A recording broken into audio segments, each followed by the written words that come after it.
Kapag napanood ng mga tao yung movie, anong lessons yun sa tingin mo yung makukuha nila? Or iiwanan nung pelikula sa mga moviegoers? For me, ang opinion ko kapag napanood niyo yung movie, bukod sa kikiligin kayo, ang lesson na makupulot niyo, walang edad ang pag-ibig, hanggat buhay ka, may panahon at may oras.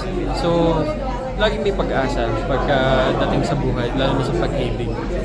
Doon yung mga lesson na isa lang yung sa mga lesson na mapupulot yun sa movie namin. Gaano ka hirap yung mga eksena mo sa pelikula? And nagkaroon ba kayo ng eksena ni Beauty? Yun, so, sa akin, sobrang hirap. I mean, syempre, Kasi may tinatapon sa di ba? Opo, walang workshop, tapos yung mga scene, yung location. Tapos, parang actually, second time ko pa lang yung ano na yun. Tapos so second time, movie mo? Yes po. Oh. So, supporting actor din.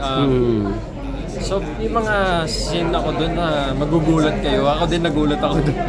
Na magagawa mo? Na nagawa ko. At hindi nyo akakalain. Kagaya nga yung hint namin or yung clue namin si Direk Adolf kanina is yung nagpapalit-palit kami ng scene doon habang niyayakap, habang gano'n. So, kung ano yung ginagawa din ni Kelvin na gagawa ko din. So, mapapanood nyo na lang din sa movie. Yun yung doon ako nahihirapan kasi syempre Beauty Gonzales yun. Iba yun eh. Kumbaga, taas ng level. Tapos, sobrang ganda ng opportunity. Blessing sa akin. Kahit kinakabahan ako, sabi ko, ito na yun. Kailangan to. So, blessing na lang sa akin to, di ba? So, ginawa ko yun.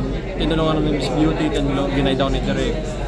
Ayun, na-execute naman namin ng maayos, na-execute ng maayos. At sana magustuhan ng mga manonood. So, paano ka nakapag-adjust? Kasi kung si Kelvin nga, di ba?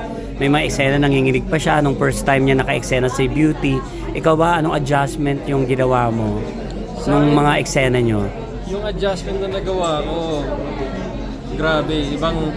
May takot din ba? Share ko yung pakiramdam ko noon is natatandaan ko pa hanggang ngayon kasi yung ngatog, yung kaba, tapos yung kaharap mo na siya, tapos mangyayari na iba, sabi lang sa akin ni Miss Beauty, huwag kang mangatog, relax ka lang, relax ka lang, yun. So, siya yung nag-guide sa akin, siya yung nagdala sa akin dun sa scene na yun, then yun, okay na. Pagkatapos nun, after ilang take, nawala na yung kaba.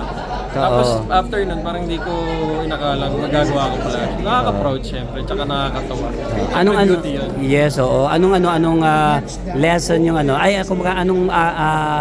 paano kanya ginahit? Ano yung sabi niya sa'yo?